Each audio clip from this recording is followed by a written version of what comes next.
Observamos el mundo para comprenderlo y para poder evolucionar. La inteligencia nos ha permitido forjar herramientas para comprender lo pequeño y lo infinitamente grande. Desde hace más de un siglo, psicólogos, biólogos, genetistas y neurocientíficos la diseccionan, la analizan y la miden. Hemos inventado los ordenadores y caminado sobre la Luna. Pero contrariamente a lo que podríamos creer, nuestra inteligencia individual no ha aumentado. Hoy en día, la ciencia explora las diferentes facetas de nuestra inteligencia. Pero, ¿saben en realidad los científicos qué es la inteligencia?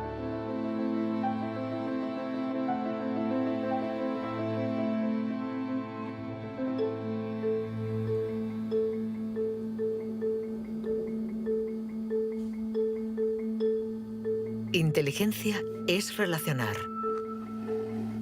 unir elementos diferentes para hallar soluciones. Para entenderla, hay que conseguir dividirla y aislar todos sus componentes. Los investigadores estudian sus diferentes facetas.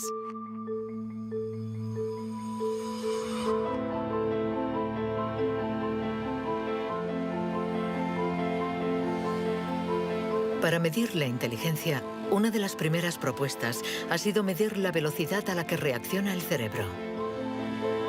Este es el método que el profesor Tenny Yanois ha utilizado. Él ha comparado nuestro tiempo de reacción con el de nuestros ancestros. Y los resultados de su estudio no nos favorecen.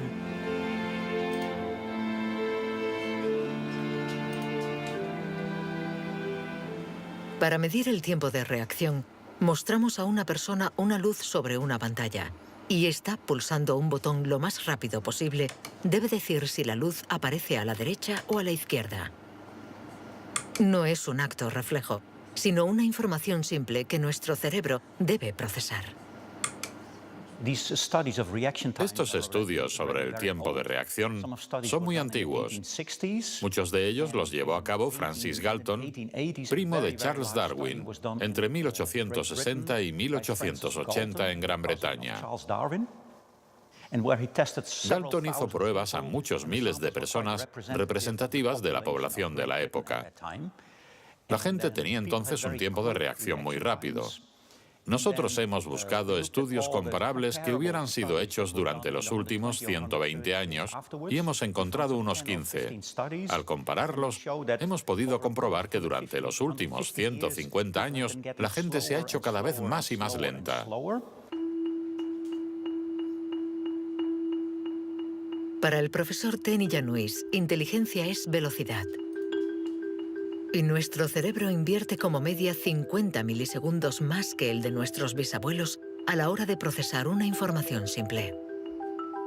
50 milisegundos más puede sonar como un algo ridículamente breve. Pero si pensamos en las miles y miles de decisiones que debemos tomar cada día, y somos un poco más lentos en cada decisión, esto puede tener consecuencias muy, muy importantes.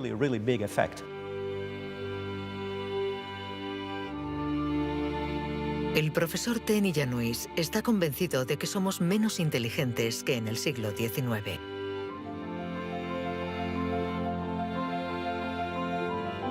Y la prueba está en la increíble capacidad de invención de este periodo, marcado por una explosión de las innovaciones, de la creatividad, de las ideas.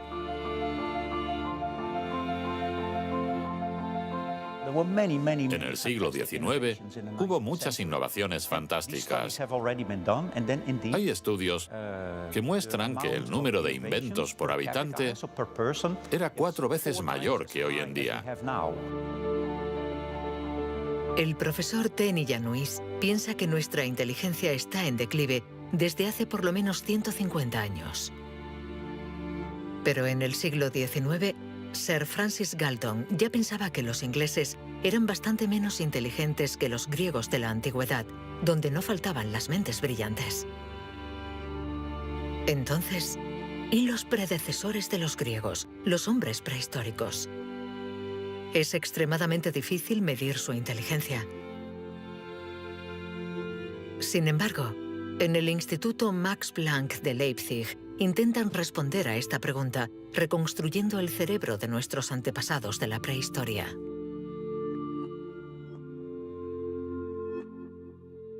La paleoneurología es una ciencia muy frustrante, porque su objeto de estudio es casi inexistente. No hay cerebros fósiles. Lo que sí tenemos es la caja que contenía este cerebro.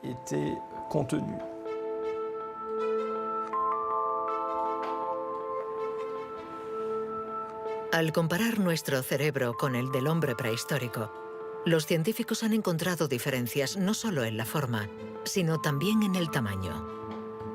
Algunos de estos individuos tenían un cerebro más grande que el nuestro. Sabiendo que todo lo que somos, todo lo que pensamos, nuestros recuerdos, la personalidad, las emociones, el lenguaje, todo depende de este órgano, entonces, ¿es que la inteligencia está relacionada con el tamaño? Sería absurdo pensar que no hay relación entre el tamaño del cerebro y la complejidad de los comportamientos, es decir, la inteligencia. Esto lo vemos en el reino animal. Los animales llamados más inteligentes, en particular los cetáceos y algunos tipos de delfines, por ejemplo, tienen cerebros muy grandes, con un gran número de neuronas. Por lo tanto, encontramos en ellos algo que también encontramos en los grandes primates y en el hombre.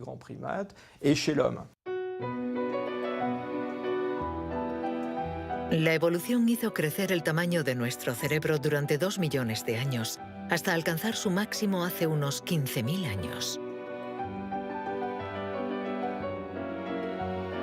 El hombre de Cro-Magnon, que pintó en la cueva de Lascaux hace unos 17.000 años, era un Homo sapiens como nosotros. Pero de todos los Homo sapiens, este era el que tenía el cerebro más grande. El tamaño de nuestro cerebro ha disminuido en comparación con el de este antepasado.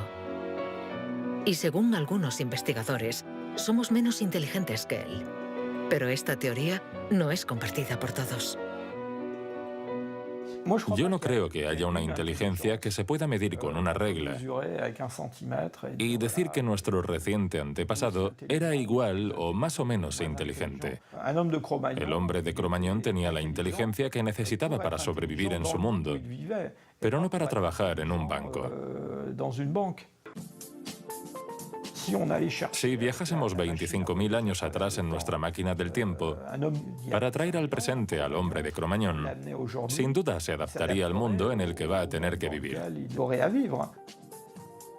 Historically, you guys have struggled to adapt. Yeah, right. Walking upright, discovering fire, inventing the wheel, laying the foundation for all mankind. You're right. Good point. Sorry we couldn't get that to you sooner. Connie, your reaction? We live in a society where the individual ego and the group dynamic are in constant struggle. Response? Yeah, I have a response. What? ¿Más inteligente? ¿Menos inteligente? Cuando intentamos medir la inteligencia, todo se complica.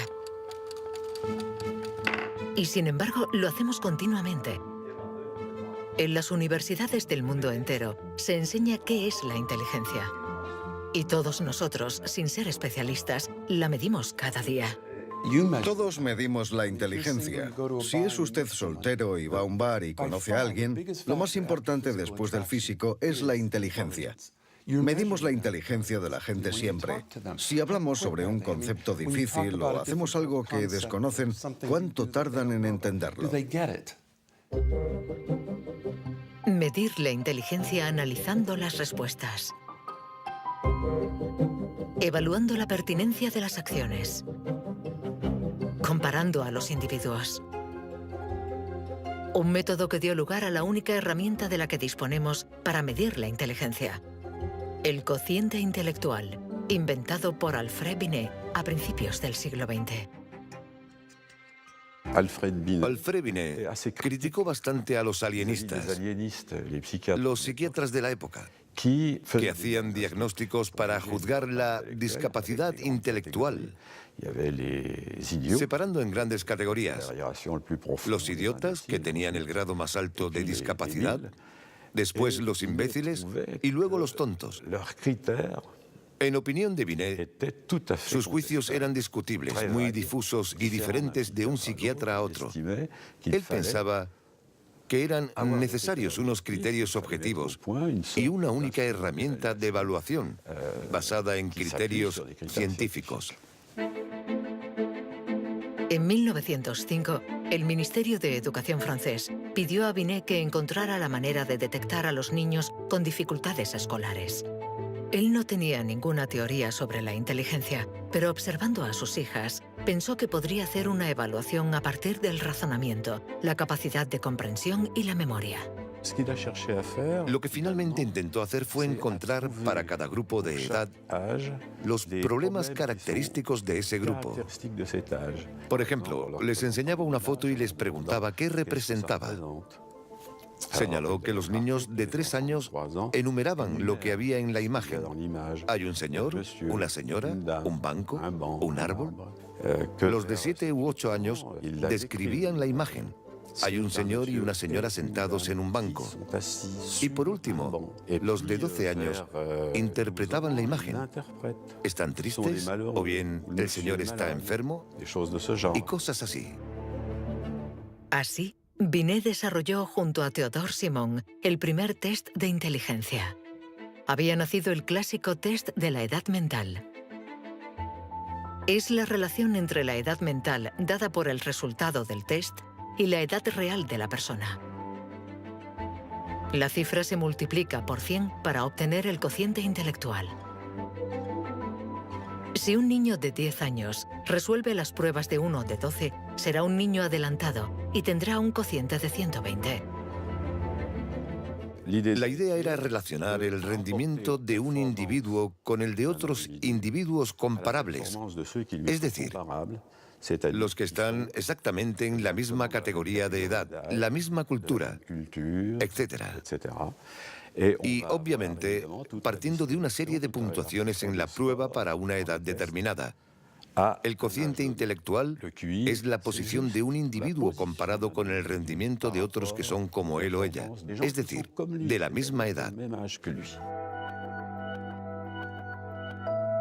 Le damos al cociente intelectual un poder exagerado, porque pretende medir una cualidad tan particular como la inteligencia. Es difícil resistirse a la tentación de medirse, de compararse.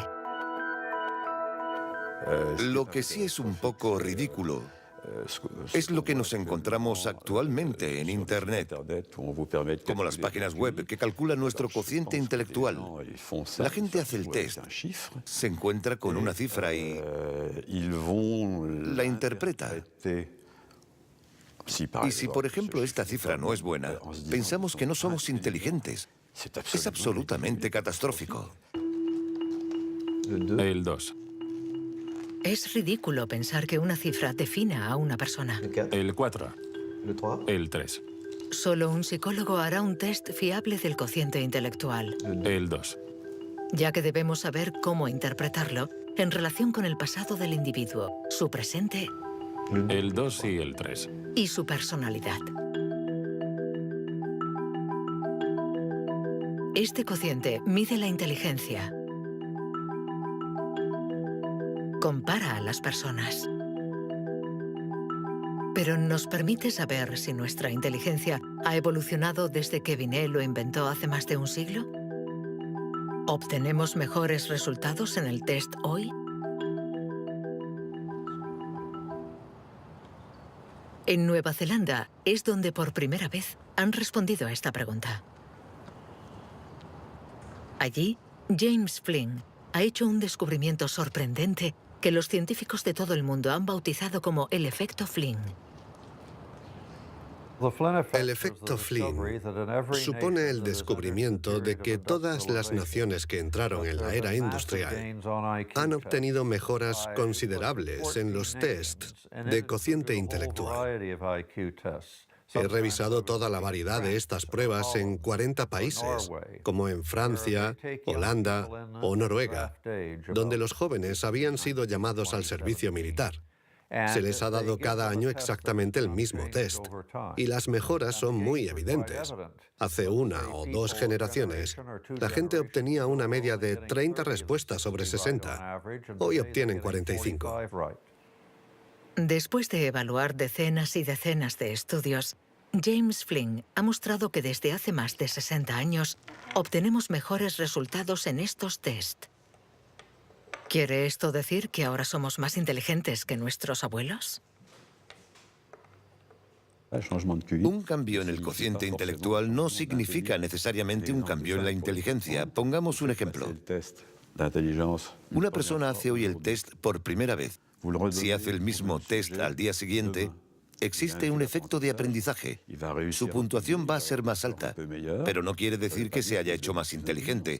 Solo significa que se ha familiarizado con el test.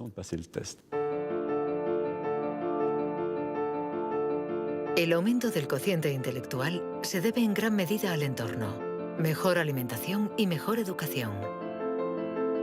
Nuestro cociente aumentaría de 2 a 3 puntos por cada año de escuela, y los años de escolarización han pasado de una media de 6 a principios del siglo XX a los 11 años de hoy en los países industrializados.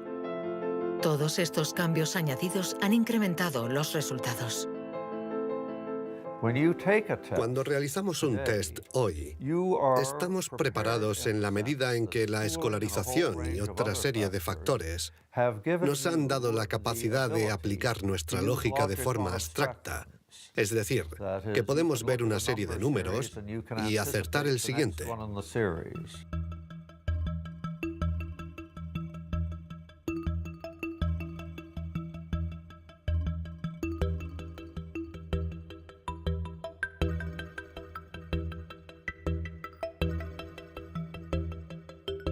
En cuanto a la inteligencia, no hay que fiarse de las apariencias. Tener mejores resultados en estos test no implica que seamos más inteligentes. Se trata solamente de que estamos mejor preparados para pasar el test. Nuestra inteligencia es como un músculo que entrenamos para obtener de él todo su potencial, y con el entrenamiento podemos alcanzar nuestros límites. Las cifras lo demuestran. Tras decenios de mejora, los resultados de los test han llegado al tope. Incluso están empeorando en países como Inglaterra, Dinamarca o Noruega. El aumento del cociente intelectual es un fenómeno que ha durado un siglo, pero todos los países terminarán por llegar al tope de este incremento. Sospecho que la educación formal ha abusado de la capacidad de manipular los conceptos abstractos y, a menos que se produzca una revolución de la pedagogía, los beneficios que ha producido la escuela van a tocar techo, ya que hoy en día casi todo el mundo está escolarizado.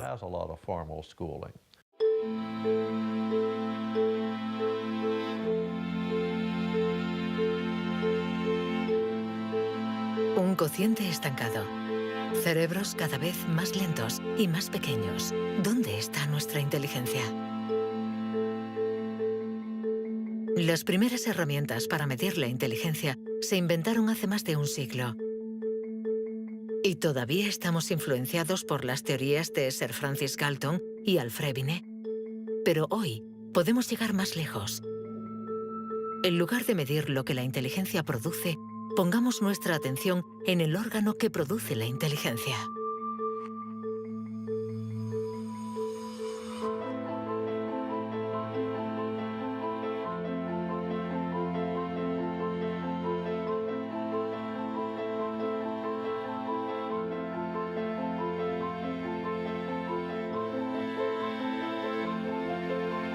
Richard Heyer es psicólogo y neurocientífico en la Universidad Irvine de California. Desde hace más de 30 años, intenta averiguar cómo es un cerebro inteligente. Gracias a los progresos de los instrumentos de observación, Heyer y su colega, el profesor Rex Jung, investigan en qué lugar del cerebro se aloja la inteligencia. Veamos el cerebro de Richard Hayer. Vemos un bonito cerebro. El doctor Hayer es una persona brillante e inteligente y vemos todas las regiones que sustentan su inteligencia.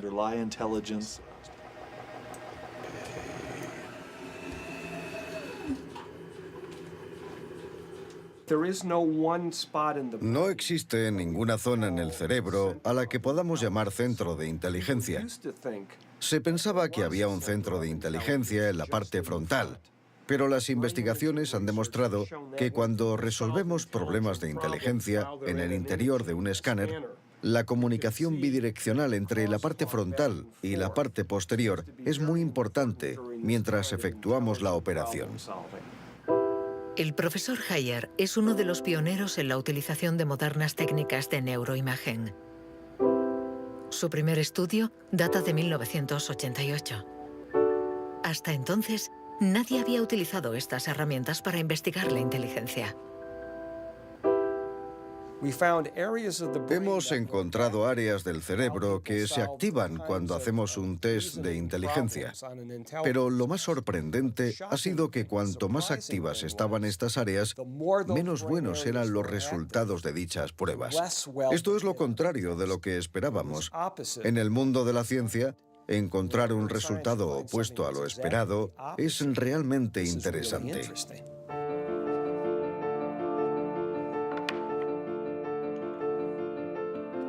Un cerebro inteligente no es un cerebro que funciona más, sino todo lo contrario.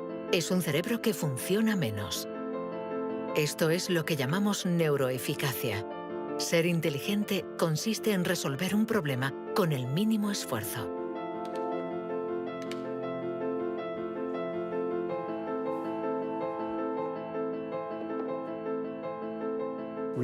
Si recordamos la primera vez que condujimos un coche, el primer día en un gran aparcamiento vacío, con alguien sentado a nuestro lado, girando el volante y pensando, ahora tengo que frenar. Sin embargo, hoy conducimos en medio del tráfico de una ciudad desconocida y aún así podemos charlar con los acompañantes, porque nuestro cerebro es ahora mucho más eficaz. Por lo tanto, un alto nivel de inteligencia no está necesariamente ligado a un cerebro que trabaja más, sino a una transmisión más eficaz de la información entre las zonas importantes del cerebro. Cuando se piensa en un proceso tan complejo como la inteligencia, debemos imaginar que el cerebro es como una orquesta con distintas secciones. Pero el verdadero misterio está en cómo interactúan estas secciones, porque, como sabemos, esta orquesta no tiene director. Si el cerebro es una orquesta, entonces la inteligencia es la música.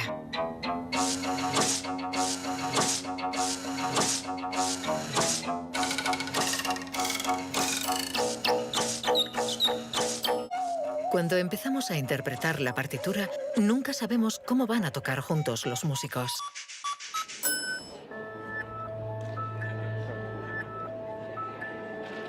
En la Universidad de la Sorbona, el profesor Olivier Houdet busca un director para esta orquesta. Para encontrarlo, mide la actividad eléctrica del cerebro mientras los niños resuelven problemas. Lo que le interesa es lo que él mismo llama bugs de inteligencia. Mostramos a un niño una imagen con 1, 2, 3, 4, 5 babars separados y 5 babars juntos. Y le preguntamos si hay el mismo número de babars en la parte de arriba y en la de abajo. Hasta los 7 u 8 años, todos los niños del mundo responderían, hay más arriba, porque la imagen es más larga. El cerebro de los niños es fácil de engañar por la inteligencia visioespacial, según la cual longitud es igual a número. Esto significa que tenemos caminos neuronales distintos para resolver una misma tarea.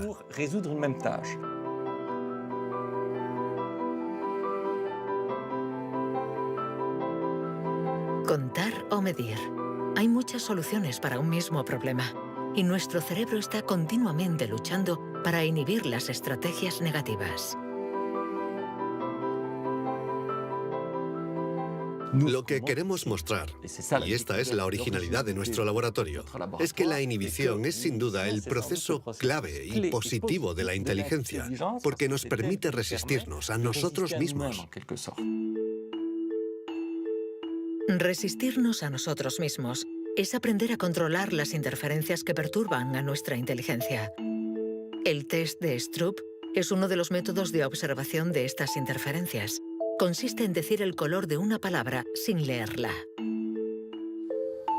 Azul, amarillo, rojo, amarillo, verde. ¿Rojo, verde? ¿Verde? ¿Rojo? verde, amarillo, Amarillo, rojo. amarillo, amarillo, rojo. ¿Amarillo? ¿Rojo? Amarillo, amarillo. Rojo, verde, ¿Rojo? ¿Amarillo? ¿Azul? ¿Verde?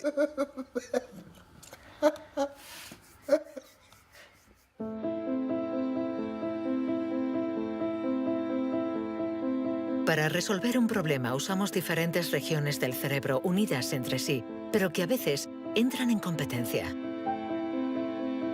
Pero ¿cómo se comunican las diferentes regiones? Este tema le interesa al profesor Douglas Fields, del Instituto Nacional de la Salud de Washington. El cerebro está hecho de dos clases de tejidos, materia blanca y materia gris.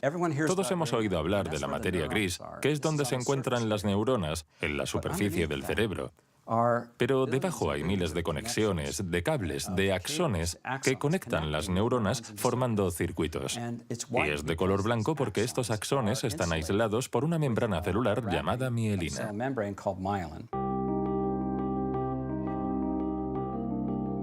La mielina envuelve los axones y permite que la información circule de forma rápida y eficaz en el cerebro.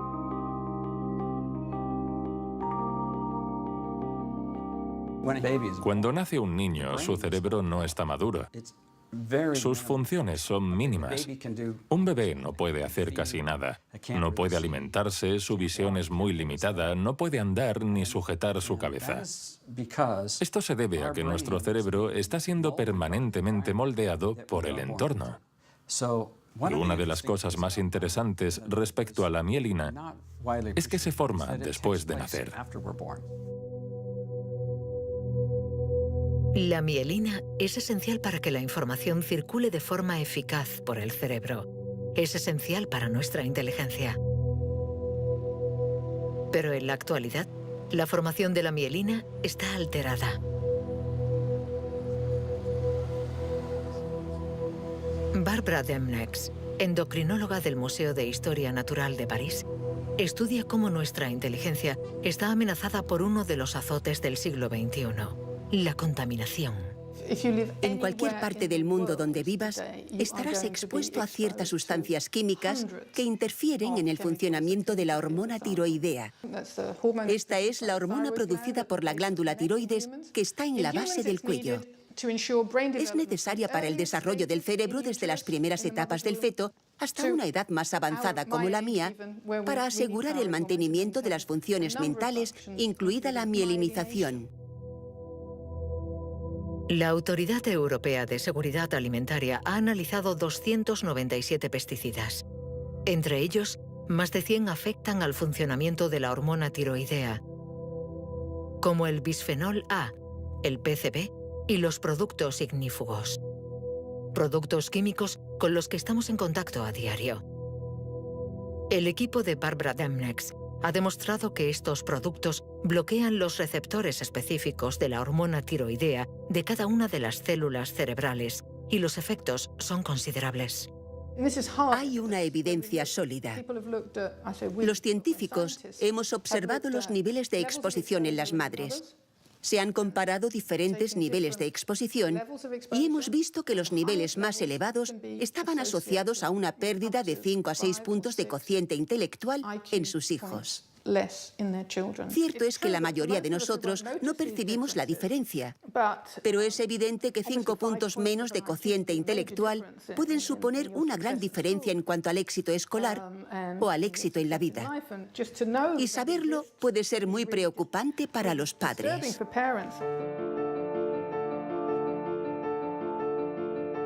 Nuestra inteligencia nos ha permitido crear un mundo complejo, pero a costa de degradar el medio ambiente.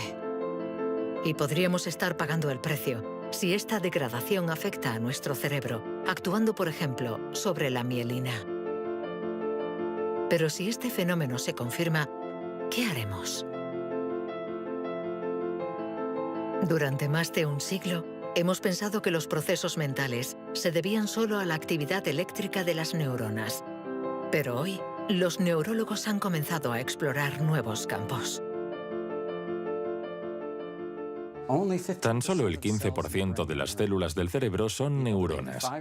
El resto, el 85%, no se comunican mediante impulsos eléctricos. Las llamamos glía. Nuevos métodos nos han permitido ver, para nuestra sorpresa, que las células gliales se comunican entre ellas y con las neuronas sin electricidad. Esto es un punto de partida fascinante, porque supone un cambio fundamental de conceptos respecto al funcionamiento del cerebro a nivel celular. Células gliales. Células mucho más numerosas que las neuronas y que forman su entorno. Algunas fabrican la mielina. Otras alimentan a las neuronas y las protegen. Estas se denominan astrocitos. Y un descubrimiento inesperado indica que los astrocitos juegan un papel en la inteligencia. Todo comenzó con un genio. En abril de 1955, en el Hospital Princeton de New Jersey, el patólogo Thomas Harvey dirigió la autopsia de Albert Einstein. El 18 de abril, a las 8 de la mañana, decidió robar el cerebro del hombre considerado como la encarnación del genio. Pretendía examinar este preciado órgano para encontrar el secreto de la inteligencia. Después de esconderlo en su casa durante 27 años, autorizó a otros científicos a examinarlo. Estos descubrieron en el cerebro de Einstein lo que podría ser el secreto de su inteligencia. El cerebro de Albert Einstein fue examinado para ver qué era lo que lo hacía más inteligente, y no pudieron encontrar ninguna diferencia en el número de neuronas ni en el tamaño. No había nada, excepto que su cerebro tenía más astrocitos. Esto llamó la atención de mucha gente sobre el papel de los astrocitos en la inteligencia. Los astrocitos. Células gliales identificadas hace más de un siglo. Aunque en los últimos años, los científicos han comprendido que su función no era mucho más compleja de lo que imaginaban. Los astrocitos sirven para muchas cosas. Controlan la sinapsis, controlan el flujo sanguíneo en el cerebro, alimentan a las neuronas, reaccionan a las heridas.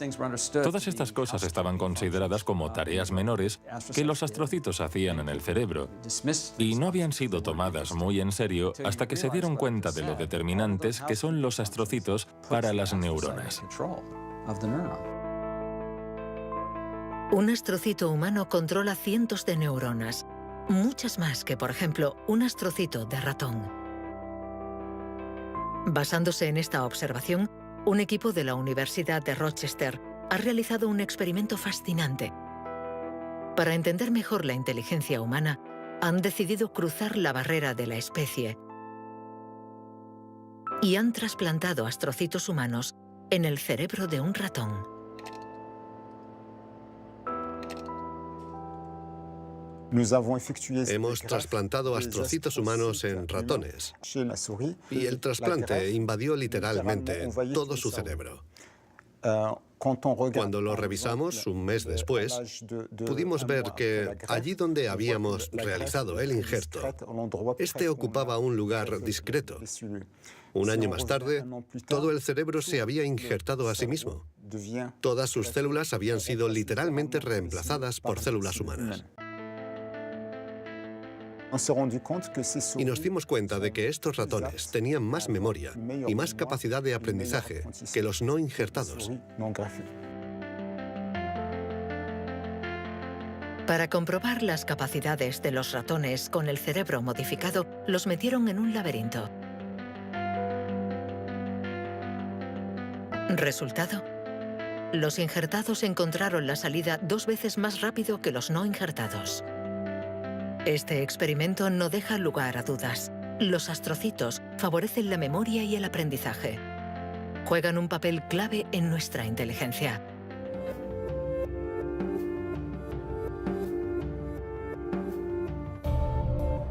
La inteligencia se refleja en el funcionamiento del cerebro. Pero ¿cómo se explica la diferencia entre las inteligencias de nuestros colegas, amigos o padres? ¿Es que tienen más materia blanca, menos astrocitos o sus neuronas son más rápidas? El origen de nuestras capacidades se encuentra en parte en nuestros genes. Robert Plomin estudia la genética del comportamiento. En sus investigaciones ha visto crecer a miles de niños y gracias a ello espera poder encontrar los genes que influyen en la inteligencia. A menudo la gente desea saber en qué medida la inteligencia viene determinada por los genes. En primer lugar, hay que insistir en que la palabra determinar no es adecuada. Debemos decir influenciar, ya que, como sucede con el tamaño, está estrechamente relacionado con los genes, pero no determinado por ellos. Si somos altos, es probable que nuestros hijos sean más altos que la media, pero si están mal alimentados o enfermos, serán más bajos. Esto no es determinar, es influenciar. En otras palabras, los genes nos dan el potencial y el entorno decide el resultado final. Para entender las relaciones complejas entre genes e inteligencia, Robert Plomin ha realizado miles de test en gemelos. Los gemelos idénticos tienen la particularidad de ser clones, tienen exactamente los mismos genes. Son completamente idénticos. Mismo pelo, mismos ojos. ¿Pero tienen los mismos resultados en los test de inteligencia? La respuesta es sí. Sus resultados se parecen mucho más que los de otros hermanos. Esta es la prueba de que, sin ser completamente determinantes, los genes sí juegan un papel crucial. La mayoría de los países del mundo, más de 100, dispone actualmente de registros de gemelos porque reconocen la importancia del método gemelar a la hora de calcular la influencia de los genes. La siguiente etapa de nuestras investigaciones consiste en encontrar los genes responsables de la inteligencia. Para esto, Robert Plomin ha utilizado chips de ADN capaces de detectar más de 1 millón de marcadores genéticos. Comparando el ADN de los que tenían buenos resultados en los test, Plomin quería saber si ciertos genes se dan con más frecuencia. Pero la identificación precisa de estos genes es mucho más complicada de lo que esperaba.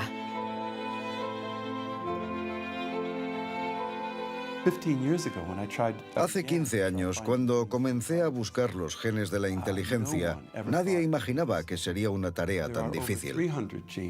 Pudimos identificar más de 300 genes que influyen sobre la inteligencia. El problema era que habíamos estudiado solo el 1%.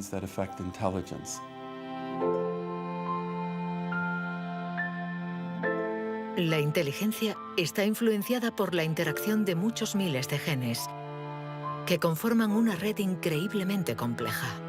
Además, producen efectos distintos en función de la región del cerebro donde actúen. Antes pensábamos que el cerebro funcionaba por áreas. Esta área controla el lenguaje, esta hace otra cosa. El cuerpo calloso comunica los hemisferios. Hoy nos hemos dado cuenta de que esto era ficción y que el cerebro actúa de forma más global.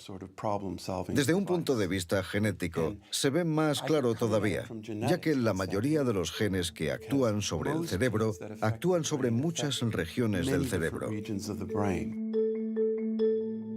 Paso a paso vamos entendiendo nuestra inteligencia. Los científicos afinan las herramientas para medirla, pero la cuestión es cómo las vamos a utilizar.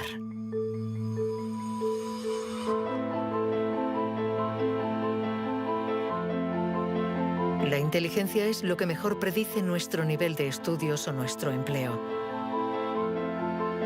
Por lo tanto, hablar de la inteligencia es delicado, ya que tendemos a valorar, clasificar y jerarquizar, con el riesgo a equivocarnos que conlleva. El error de razonamiento está en considerar que la inteligencia puede ser esencialmente hereditaria. Y esto nos ha llevado a divagaciones, en mi opinión, total y absolutamente ridículas. Por ejemplo, en 1924, creo, se votó en Estados Unidos una ley que restringía la inmigración mediante cupos, porque en los test daban resultados menos buenos. Y se suponía que los inmigrantes eran hereditariamente menos inteligentes. Se limitó, pues, su entrada al país para evitar un descenso en la media. Como sabemos, entraban por la isla de Ellis, frente a Nueva York, donde muchos de ellos eran devueltos, sobre todo aquellos que se anticiparon al auge del nazismo. Pienso especialmente en los judíos de Europa del Este que fueron expulsados por razones absolutamente estúpidas. Durante mucho tiempo, creímos que nuestro origen era determinante y que nuestra herencia controlaba nuestras vidas. Después, por suerte, la ciencia ha abandonado esta visión determinista. Pero la inteligencia es algo especial. Un tema tan sensible que los pasos en falso han marcado su historia. William Shockley, físico visionario y premio Nobel por su descubrimiento del transistor, resultó menos brillante en sus estudios sobre la inteligencia. Dr. Shockley, if you could answer it yes or no, I would appreciate it. Do you believe that black people are inferior in intelligence because of their heredity?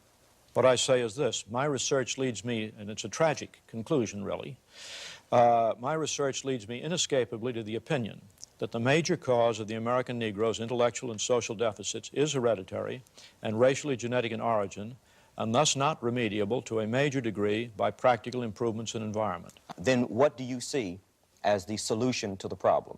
I would propose that you would offer a bonus to everyone to be sterilized. The offer is based upon the best estimates, best scientific estimates that one can have of any genetically carried disabilities.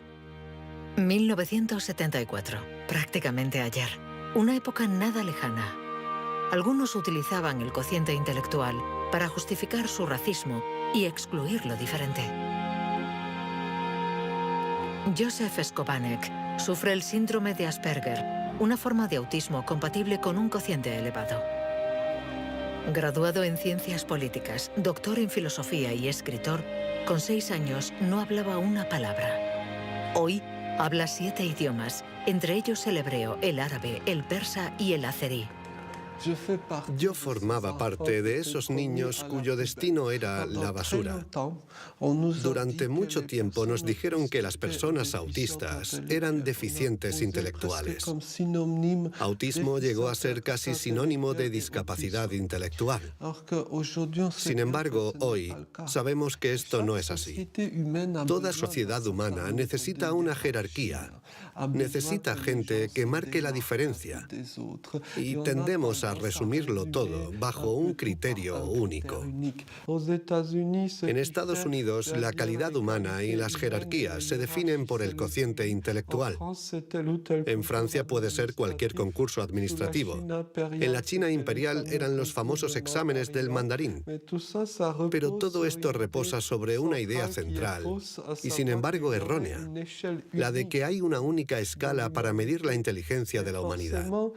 Y todo aquel que predica estas teorías se sitúa a sí mismo en lo más alto. La inteligencia como escala única de la humanidad. ¿Pero se puede definir lo humano desde una sola dimensión? ¿Podemos ser definidos tan solo por la inteligencia cuando ella misma tiene tantas facetas distintas?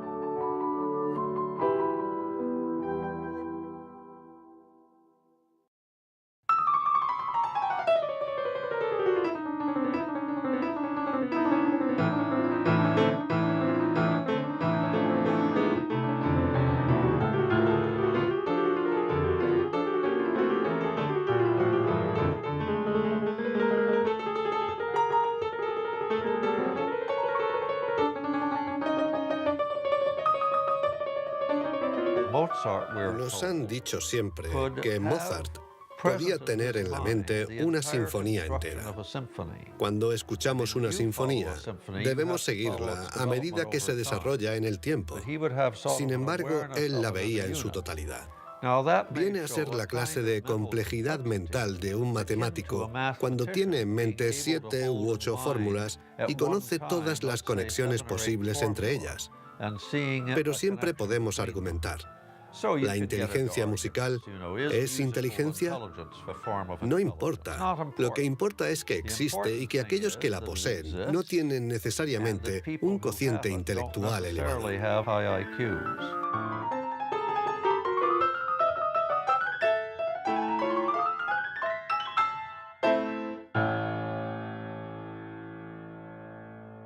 Siempre ha existido una reticencia a considerar que existen formas distintas de inteligencia y una cierta tendencia a querer determinar un cociente intelectual general.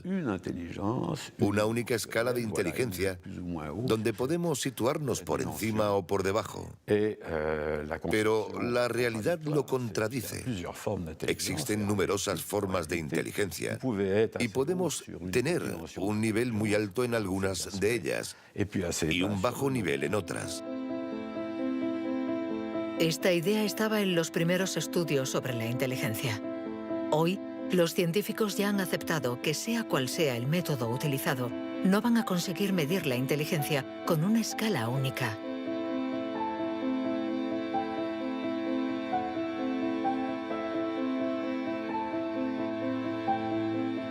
En la Universidad de Nuevo México, el profesor Rex Jung está convencido de que para resolver cualquier tipo de problema usamos distintos tipos de razonamiento. Y lo que llamamos inteligencia no es sino uno más de ellos. Creo que la creatividad es otro modelo de funcionamiento del cerebro y lo que intento averiguar es si es diferente a la inteligencia o similar. ¿Estamos hablando de lo mismo o de algo distinto? Y he llegado a la conclusión de que la creatividad es un proceso de razonamiento básicamente diferente.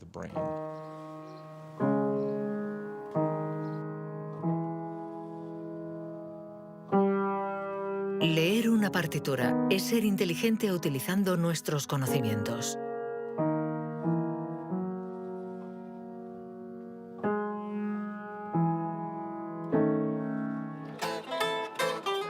Improvisar es ser inteligente inventando y siendo creativo.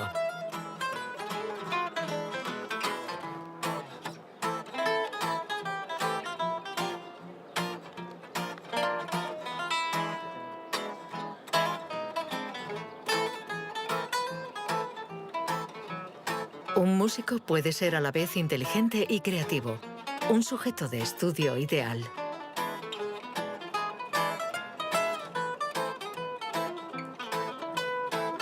El profesor Jung ha estudiado numerosos cerebros para saber cómo pueden coexistir inteligencia y creatividad. Trabajo sobre la hipótesis de que son complementarias y que hay dos redes diferentes en el cerebro que cooperan para permitirnos razonar. Una es un tipo de razonamiento inteligente y la otra un tipo de razonamiento creativo.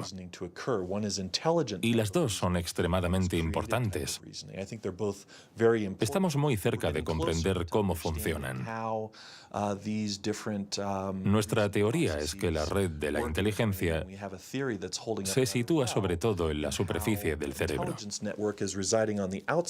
Con la creatividad las cosas son diferentes, porque depende principalmente de la llamada red de modo por defecto, situada en el interior del cerebro. Estas dos redes intercambian permanentemente información para que podamos resolver los problemas que nos plantea el mundo en que vivimos.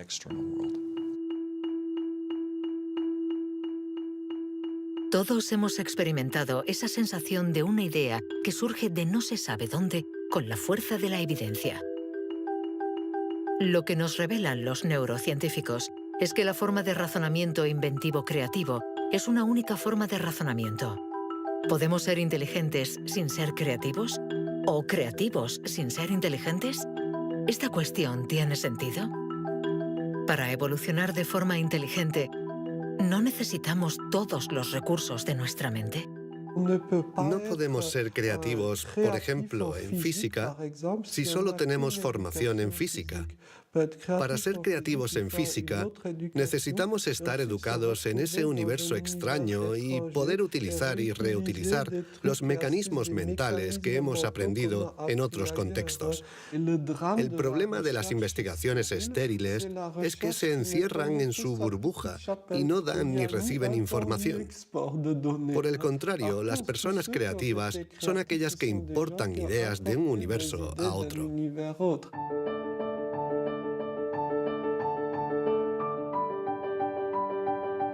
Los hilos se tejen. El cuadro se completa. Los científicos ensamblan poco a poco las diferentes piezas de nuestra inteligencia. Pero el mundo evoluciona y la inteligencia también. El cerebro está en permanente evolución y permite que la inteligencia se adapte a los problemas que debemos resolver, por múltiples y variados que estos sean. Cuando era niño, sabía que yo no funcionaba como los demás y era consciente de ello. Esto me hizo reflexionar y me llevó a imaginar un mundo plural. Un mundo donde no hubiera una única forma de clasificar y de medir, sino muchas. Lo que quiero decir es que la verdadera inteligencia humana no está en pensar de forma plural y saber tener en cuenta distintas formas de entender el mundo y no solo una.